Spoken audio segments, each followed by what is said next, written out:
So we have now arrived at the Concubine Street after visiting the River Lake, and we're gonna take a trip to visit the once used to be the busiest bank in Ipoh and now turned into a bookstore.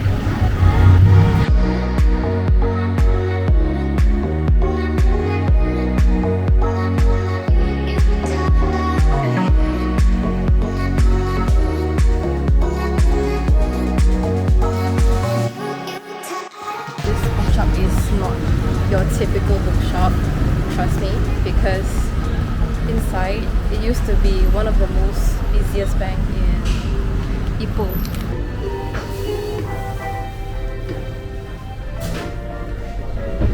We go to a place which is not as busy, so you can see like this is actually a bookshop and there are staircases that you can take. So let's go down.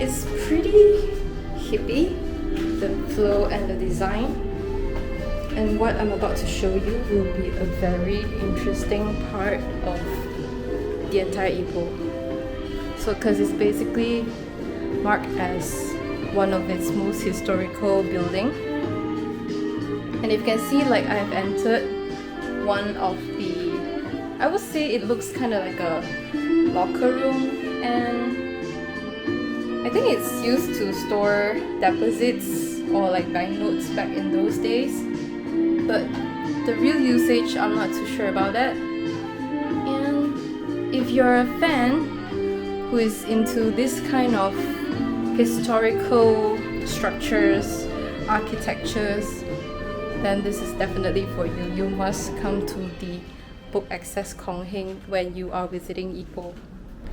And if you look at this door itself, it tells so much detail about the past events that used to take place in this area.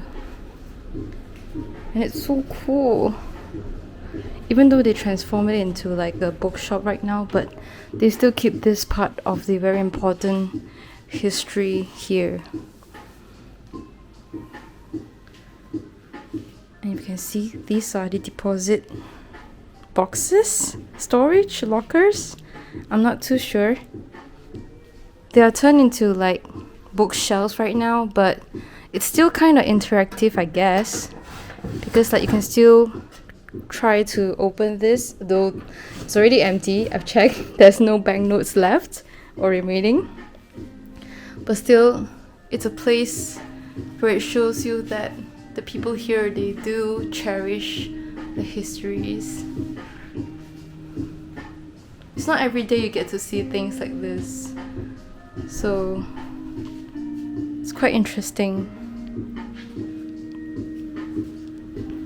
And there's also another room that shows similar occurrence or like purpose, but this place they use a different storage box, I guess, because it looks very different from the one that I've shown you just now.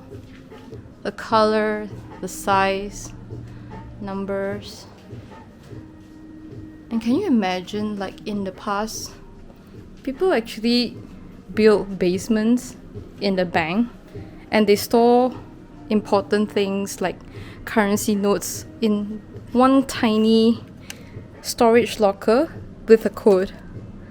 And I really wonder how they lock it up or how they actually recognize, because back in those days I don't think like the usage of information system is that common yet.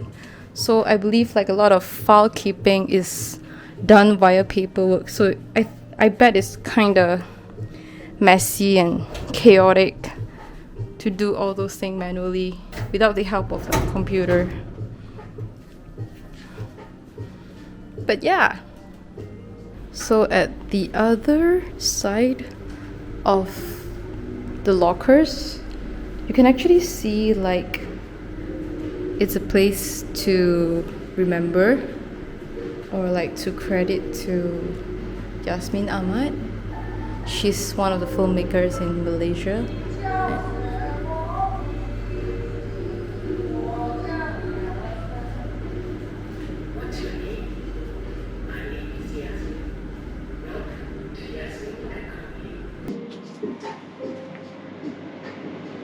Just done exploring the underground area of the bookshop, and we're gonna go up to see what it has to offer. Okay, it's quite cheeky of this design. So there's more stairs here, and it links to the upper floor. I think the whole shop has around 3 or 4 levels. Oh, it's actually 3 floors in total.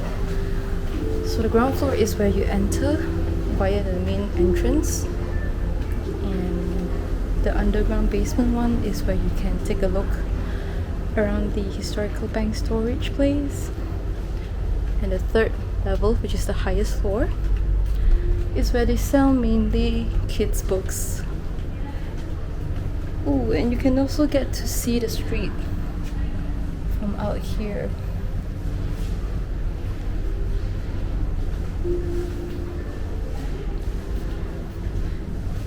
So that is what you get. It's quite an experience because not every bookstore have this kind of experience or like offerings, trust me.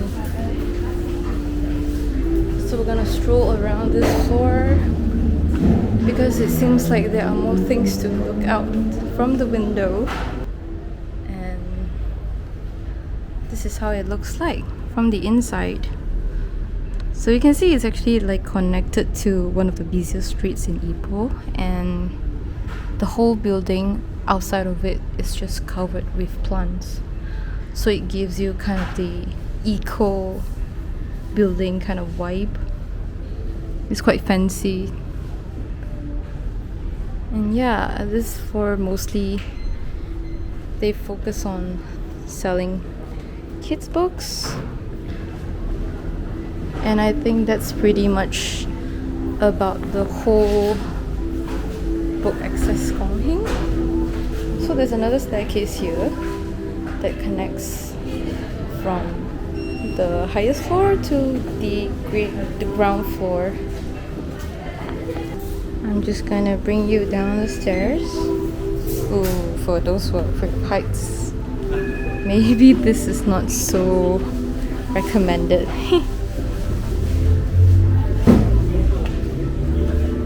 Mind your head. So that's the cashier right here. People are just visiting the store. That's the ground floor, by the way.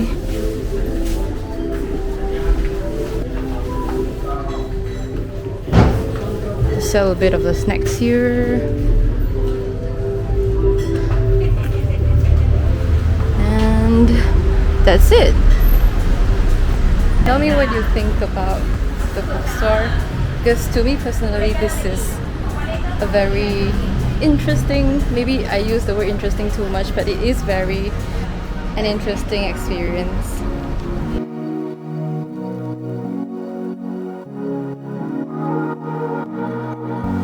So actually we're now at the Concubine Lane, and rumor has it this place is called the Concubine Lane because one of the famous businessmen here back in those days, he used to have like more than one mistress.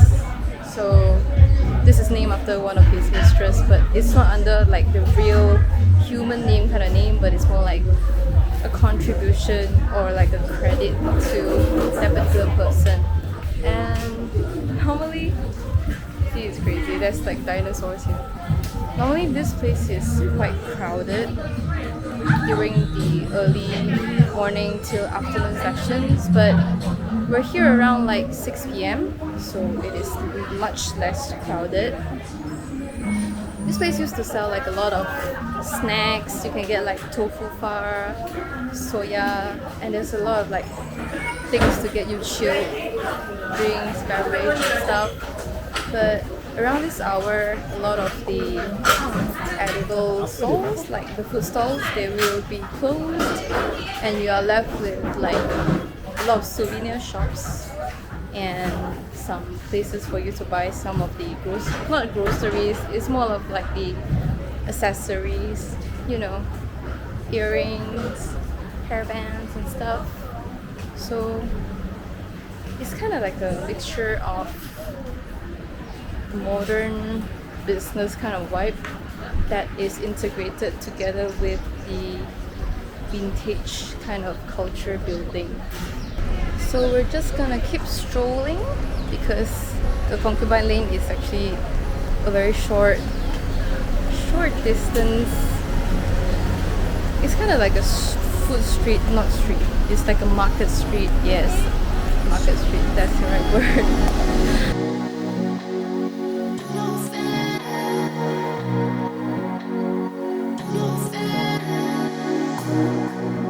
We have finally arrived at the third Mistress Lane. In Chinese it's called San Nai Xiang, but I don't know why the English translation is Market Lane, but to be honest it's the third Mistress Lane.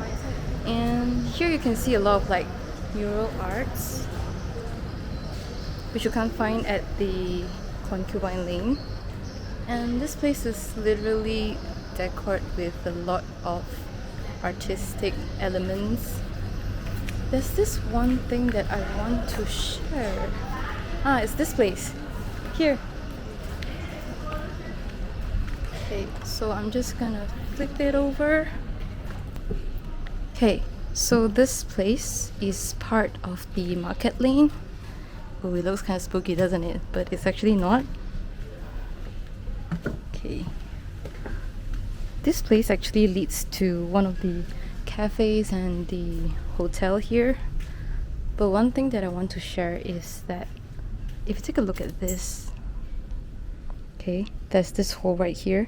So what happened is, back in those days, the toilets are designed in this way, and for anyone who wants to use a toilet, they need to climb up the stairs, do their thing here, and the waste will all flow down to this area where there is maybe a bucket or something. Then they will collect all the waste, and at night there will be people collecting the waste all along the street. So fun fact. So this is one of the fun facts that you can check out personally when you're visiting around Ipoh. Just come around and take a closer look at stuff.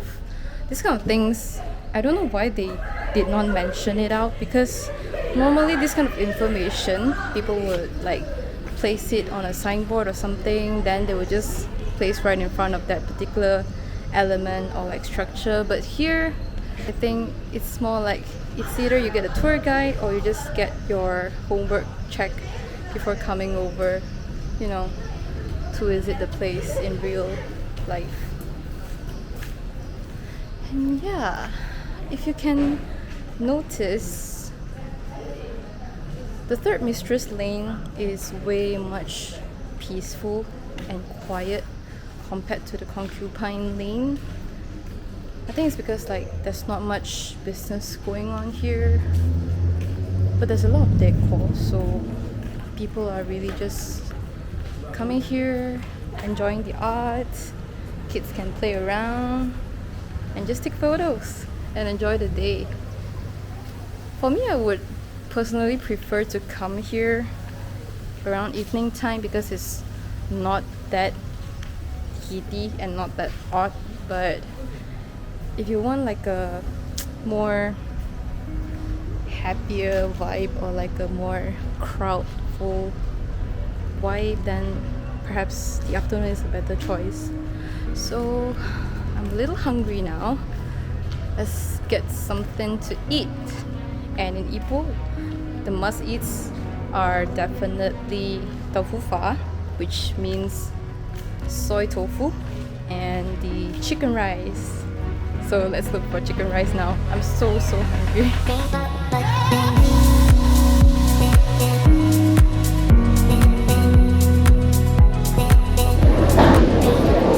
Oh, it's rolling. Okay, we're at